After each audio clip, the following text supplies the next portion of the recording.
देश का युद्ध काल है और प्राथमिकता सांसों के संघर्ष को दूर करने की है, वो भी तेज रफ्तार से। मदद के लिए डीआरडीओ उस तकनीक के साथ आगे आया है जो हल्के लड़ाकू विमान तेजस में इस्तेमाल होता है। ऑनबोर्ड ऑक्सीजन जनरेशन की इस तकनीक के आधार पर देश में 500 ऑक्सीजन प्लांट लग रहे हैं। प्रधानमंत्री जी के निर्देशानुसार डीआरडीओ पीएम केयर्स फंड से 500 मेडिकल ऑक्सीजन प्लांट सेटअप करने जा रहा है। अगले 3 महीने में ये प्लांट पूरे देश में सेटअप कर दिए जाएंगे।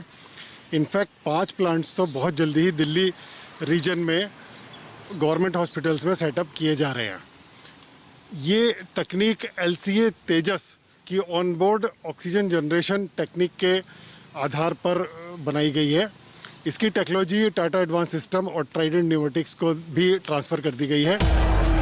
आपको बताते हैं कि तेजस की वो कौन सी टेक्नोलॉजी है जिसका इस्तेमाल ऑक्सीजन की कमी से निपटने वाले 500 मेडिकल ऑक्सीजन प्लांट लगाने के लिए किया जा रहा है। इस तकनीक का नाम है ऑनबोर्ड ऑक्सीजन जनरेशन सिस्टम यानी ओबॉक्स। इससे तेजस में मेडिकल ग्रेड ऑक्सीजन बनाई जा सकती है। भारत दुनिया का चौथा ऐसा देश है जिसने इस तकनीक को डेवलप किया है।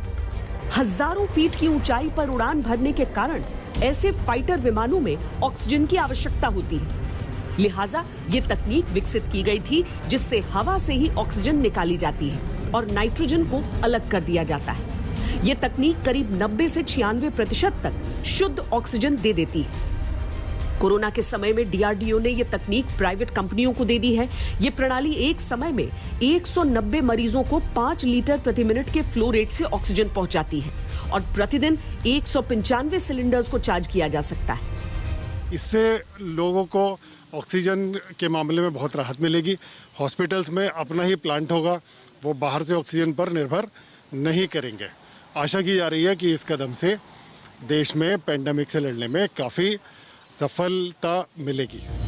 डीआरडीओ ने 2 कंपनियों को तेजस में इस्तेमाल होने वाली ये टेक्नोलॉजी ट्रांसफर की है। Tata advance system limited Bengaluru और ट्राइडेंट न्यूमेटिक्स प्राइवेट लिमिटेड देश के अलग अलग अस्पतालों में 1000 लीटर प्रति मिनट वाले 380 प्लांट लगाएंगे। 500 लीटर प्रति मिनट वाले 120 plant Indian institute of petroleum के साथ काम करने वाली कंपनियां लगाएंगी। दिल्ली एनसीआर के अंदर 5 प्लांट लगाए जाने का काम शुरू भी हो चुका है।